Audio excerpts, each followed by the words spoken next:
जी साहब कहिए क्या। अरे प्रिंस बेटा तू। माँ आप? प्रणाम माँ। खूब खुश रहे बेटा। कैसे हो आप? मैं तो अच्छी हूँ, तू कैसा है? मैं भी अच्छा हूँ माँ। प्रिंस कौन है ये? यीशु ये मेरी मुंह बोली माँ है, और माँ ये आपकी बहू है।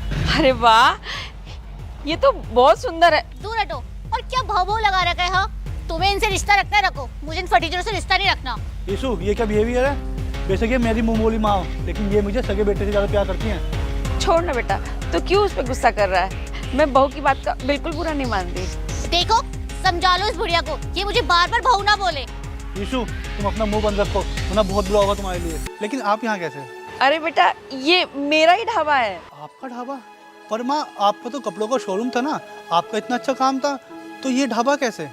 वो बेटा शॉर्ट सर्किट की वजह से ना कपड़े की दुकान में आग लग गई, तो मैंने ना बहुत सारा उधार ले रखा था और बैंक से लोन भी चल रहा था, तो वो सब चुकाने के लिए ना मैंने अपना घर जमीन सब कुछ बेच दिया। उसी से मैंने ये ढाबा खोल लिया, अब इसी से अपना गुजारा चलाती हूँ। माँ इतना सब कुछ हो गया और आपने मुझे एक बार भी नहीं बताया। आपने कभी अपना बेटा नहीं समझा ना मुझे।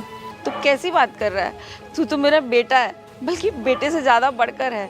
तुझे भूख लगी थी ना, चल कुछ खा ले। मैं नहीं जाऊंगी इसके सड़े से ढाबे में। शांति से चलो मेरे साथ। बता क्या क्या खाएगा? जो आप खिला दो माँ। कि कौन सी माँ है तुम्हारी जिसकी वजह से तुम मुझे इतना सुना रहे हो? यीशु थोड़ा आराम से बोलो, इन्होंने सुन लिया ना तो इन्हें बुरा लगेगा। बेशक ये मेरी सगी माँ ना हो, लेकिन ये मुझे सगी माँ से ज़्यादा प्यार करती हैं। ऐसा भी क्या कर दिया इन्होंने तुम्हारे लिए? जब मैं कॉलेज में पढ़ता था तो मैं इनके घर में इनके पास ही रहता था। इन्होंने मेरा इतना ध्यान रखा है ना कि कोई सगी माँ ना रखे। हमेशा टाइम पे खाना देना, मेरे कपड़े धोना, उनको प्रेस करके देना, इन्होंने इतना ध्यान रखा मेरा। और तुम इनके साथ ऐसी बदतमीजी कर रही हो। और इतना ही नहीं, जब मुझे पैसों की जरूरत थी तो कोई सामने नहीं आया, बल्कि इन्हीं माँ ने मेरी मदद करी थी। ये ले, पूरे 10 लाख रुपए हैं। तुझे पैसे की ज़रूरत है ना, अब ये ले और अपना काम शुरू कर। पर माँ अगर मैं ये पैसे लौटा नहीं पाया तो क्या होगा? अगर मेरा सगा बेटा होता और मैं उसको पैसे देती तो मैं उससे वापस लेती, नहीं ना, तो तू भी तो मेरा बेटा है ना। इतना सोच विचार मत कर और अपना काम शुरू कर। ठीक है माँ। यीशु इतना याद रखना, आज मैं जिस भी मुकाम पे हूँ ना, इनके दिए हुए पैसों की वजह से हूँ। और आज मुझे इन्हें इस हालत में देख के बहुत बुरा लग रहा है।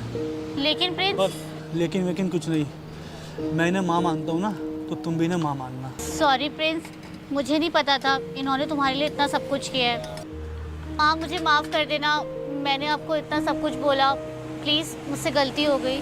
कोई बात नहीं बेटा, तू मेरी बहू है।